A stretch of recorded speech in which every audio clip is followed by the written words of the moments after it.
Bonjour et bienvenue dans la quotidienne des marchés du FX. Vous êtes avec Paul Leroy et nous sommes le jeudi 1er mars 2012.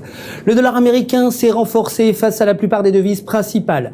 La Réserve fédérale n'a pas donné d'indication concernant de nouveaux stimulus monétaires et a annoncé que le marché du travail se rétablissait et se renforçait, réduisant d'autant un QE3 potentiel.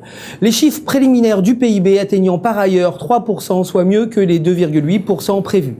Le livre beige de la Fed publié hier montre que l'économie américaine a connu une croissance lente mais modérée dernièrement. Cependant, Ben Bernanke a précisé que la situation de l'emploi était encore loin d'être normale. À la fin de la journée, Wall Street a clôturé de façon négative, le Nasdaq perdant moins 0,67% et le Dow Jones moins 0,41%.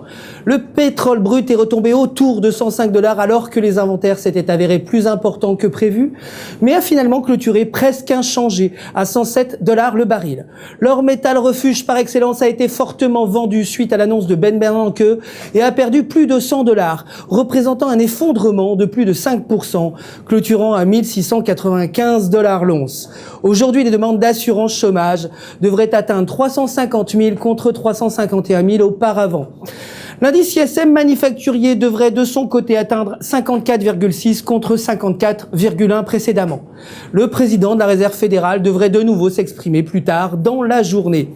L'euro s'est échangé relativement haut en début de séance jusqu'à ce que la BCE fournisse 529,5 milliards d'euros en prêt à 3 ans à plus de 800 banques européennes, augmentant l'offre de la devise européenne de façon conséquente. L'euro s'est alors effondré face au dollar suite aux commentaires du président de la Fed, réduisant les spéculations de stimulus monétaires supplémentaires de la Banque centrale. L'IPC a de son côté atteint 1,5%, soit moins que 1,8% attendu. La paire se tient sous le niveau de résistance de 1,3370, lui donnant ainsi un élan baissier. Globalement, la paire euro-US dollar s'est échangée un minimum de 1,3313 et un maximum de 1,3484.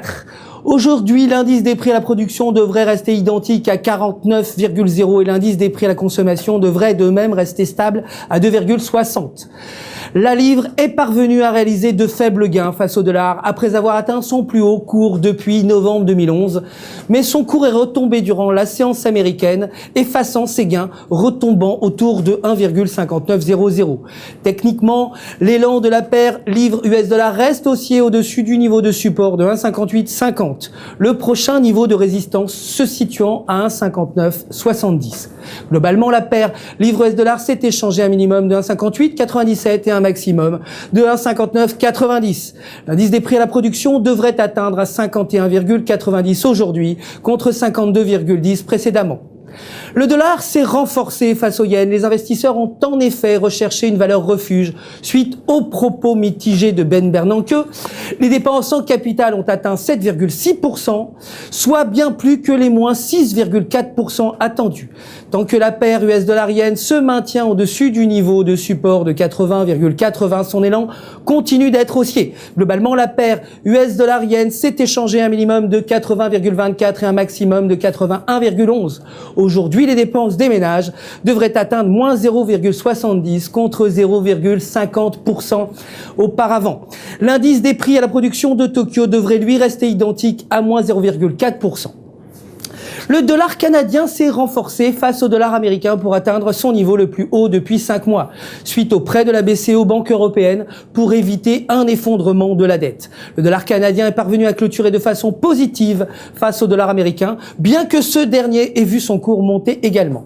Si le niveau de support important situé à 0,9770 est brisé, la paire pourrait s'effondrer fortement.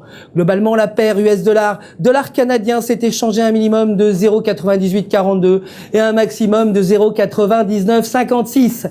Je vous remercie de votre attention, bonne journée et bons échanges sur www.ufxmarkets.com.